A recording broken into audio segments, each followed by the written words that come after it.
Hello everyone, my name is Anish Patel. I am currently pursuing my BTech in Electrical Engineering from NIT Raipur. I am currently in my 8th semester. I am making this video to showcase my innovation that I've done in the field of electrical engineering. Actually, it is ongoing innovation that I am trying to complete. So, I'll be telling you about the progress of my project in regular interval of 15 days. So this is my first video. So we'll start with the introduction of about my project, my innovation, and also the problem statement that I am solving and I am working upon. So let us start. So first of all, we'll talk about the electric vehicles and their impact in our day-to-day life, in the economy, and in the environment. So first of all, of course, revolutionizing transportation. After the introduction of electric vehicles, there we have seen an tremendous transition from fossil fuel driven vehicles to electric vehicles, and as we all know that it is the future of the world. So we have to, in some point, we have to switch from the fossil fuel powered electric vehicles to electric vehicles. And second impact is the economic and environmental benefits. So, as I mentioned earlier, uh, with the introduction of electric vehicle, we have seen a tremendous transition from our traditional fossil fuel driven, petrol driven, driven vehicles to electric vehicles.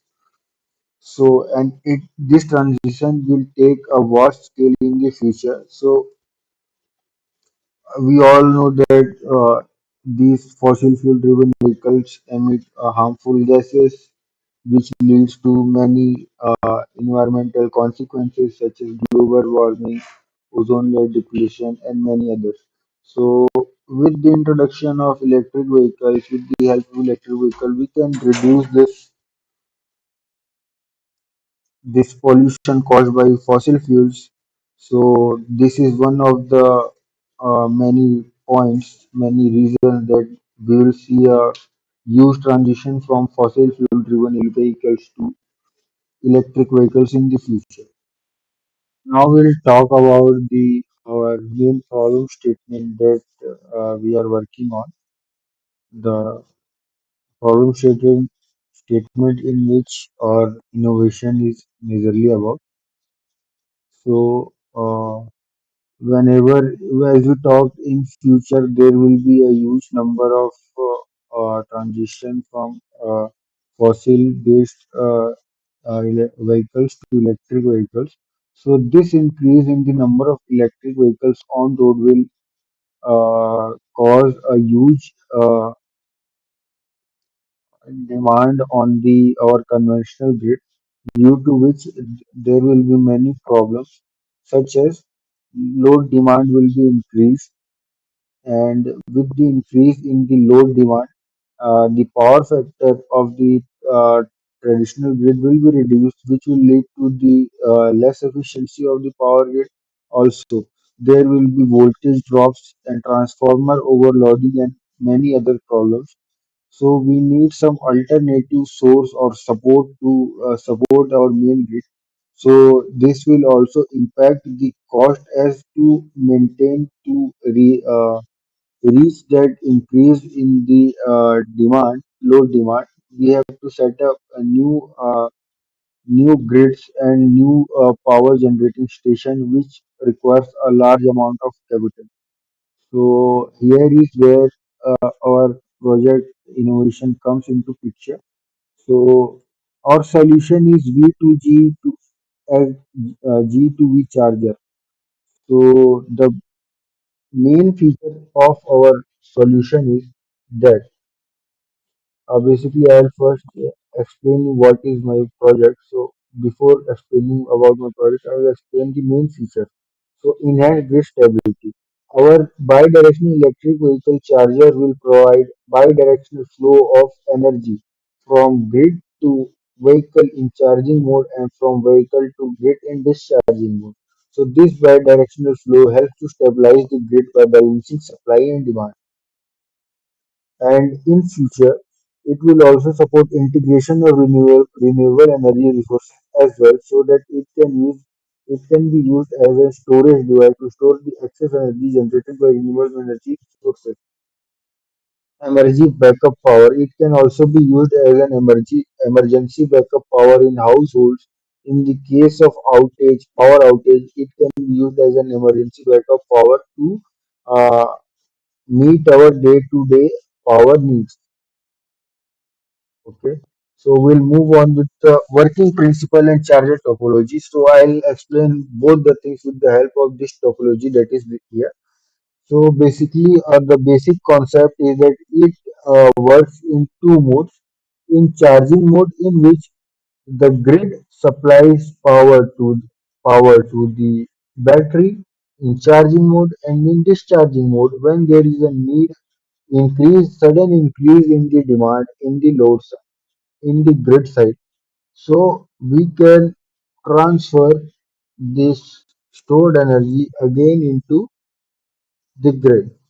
So now the question arises. Before explaining the topology, I want to share my proposed future development as well. Now the question arises: why would any consumer, transfer its energy stored in the electric vehicle back to the grid? So we are planning to make one uh, energy market kind of thing, like we have stock market in which we know the basic functioning of stock market in first place is that the sudden increase in the price or decrease in the price of any stock depends on the demand and supply of the stock.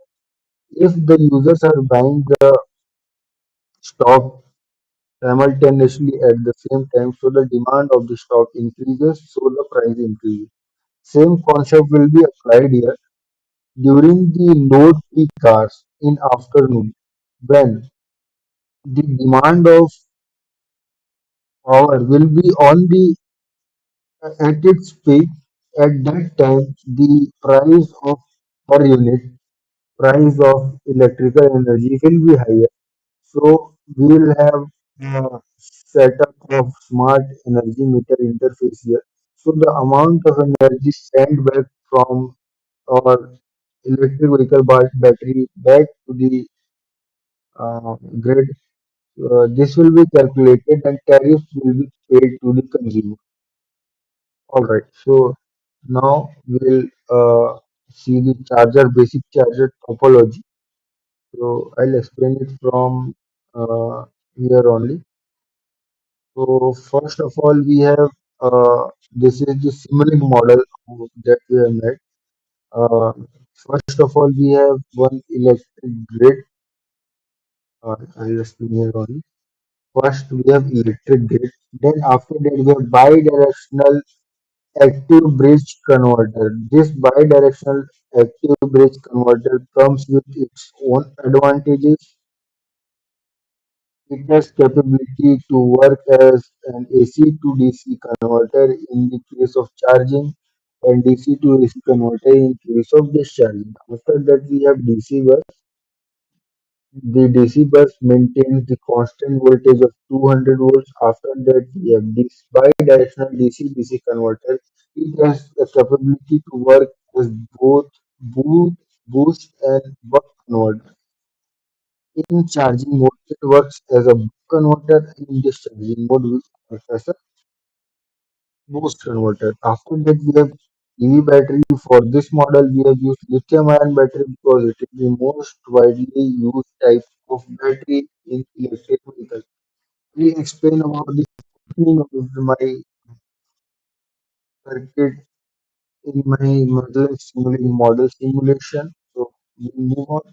So this is the basic overview of all the specification of filters that I have used. The source side voltage that I have used 230 volts and 50 hertz as Indian standards. Then we have a DC bus capacitor voltage of 5600 microfarad. After that we have DC set filter with series inductor and capacitor of 20 millihenry and 100 microfarads, and we have a battery that we have set up with terminal voltage of 160 volts. So this is the simulated model. Overview, we will also see the simulation of the same thing. So we'll move on with the main components as I explained earlier. Is grid, power converter, DC bus, electric vehicle, and the major thing that we are playing on, the major innovation that is there in my our project is the control strategy that we are using. So in our control strategy, the key control objective were to power flow control to control the flow of power in both charging as well as in discharging mode. Then we have power factor correction, power synchronization, and reducing the reactive power. These are the main three things that is unique and has not been integrated in the chargers till now.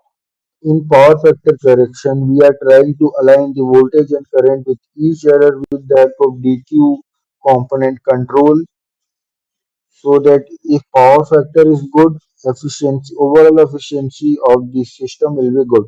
Then we have grid for grid synchronization and reducing of the reactive power component. We have used phase lock loop technique with DQ component control.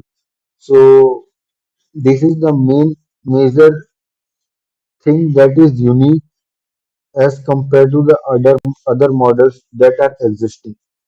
So we'll move on to our simulation and then we'll see the all the working and the output and results of the our model. So here is the simulated model of my project. So I'll explain you all the components one by one. So,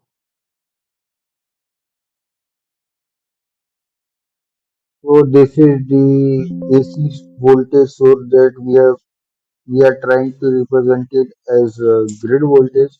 After that, we have series RLC branch, which acts as a filter. Then we have the single phase AC, single phase AC DC converter, active AC DC converter. Then we have DC bus capacitor to reduce the ripples in the voltage of the output. Then we have this bidirectional DC-DC converter, and after that we have our terminal battery. So the basic, the major flagship component of our project is the control strategies that we have used. So what we are doing is we are taking the voltage, grid voltage, and we are taking the alpha and beta components. And after taking out the alpha and beta components, we are converting this alpha beta component to DQ0. And we all know, not everyone, so I'll explain that in DQ0 component, which is the synchronous component of the uh, electrical system, Q represent the reactive power. So we are trying to reduce it to zero by comparing it with the reference constant of zero. And with the help of the PI controller, we are trying to have one trigger signal, so which are we are putting in our cos function. So we get the cos omega t, which will act as a reference frequency to if the system runs on this frequency cos omega t, so the reactive component will be minimum. After that we have outer voltage control. So we have taken the DC bus voltage as 400 volts. So after this subtraction of our VDC with our reference voltage, the error is given to the PI controller. The PI controller in turn multiplies the control signal with our the reference frequency cos omega t, which is then sent to the PR controller after comparing it with I inverse. I inverse is basically the input current that we are getting. Here it is. Then after after comparing it with I inverse, we get one AC component, and control of AC component is best done with the help of proportional resonant controller. So here we have the proportional resonant controller. After the this proportional resonant controller, we get the control signal which is added up with the V grid. V grid is basically the grid of the voltage of the grid, and after adding up the control signal and the V grid, grid voltage, we get the reference voltage. This reference voltage is compared with this carrier waves of repeating sequence, and this um, logic is used to generate the PWM signal, which in turn triggers all the thyristors that are used here. So now by doing this, we are having number of advantages. We get proper grid synchronization, we get reactive control, we get power factor control, and many other advantages as well. Now we'll see the output of the system. So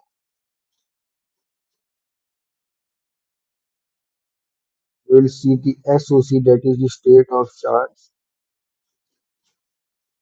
So now the our battery is in charging mode. So one can see that the state of charge of our model is increasing. And let me scale up, so we can see that it is increasing.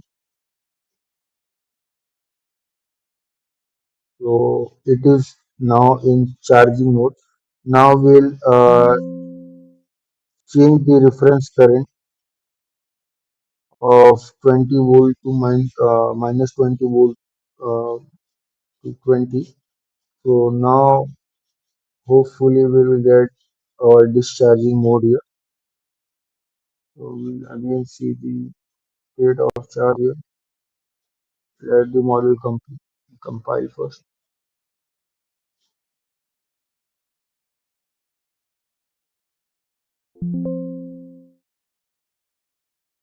Alright, so we can see that in discharging mode, the state of charge of our battery is constantly reducing, which means that power is transferred from the battery back to the grid. So the future plans that I have with this my model is that I have to I want to include the soft switching technique here. In soft switching technique, we get less switching losses because only one thyristor out of four triggers at a time with the help of a feedback model. I'm currently going through the research papers, and I'm constantly reaching out to my mentor, my professors, to understand this concept more clearly. And next time when we meet in 15 days, I'll surely come on with some more improvement in my project. And I hope that be able to make it. Thank you.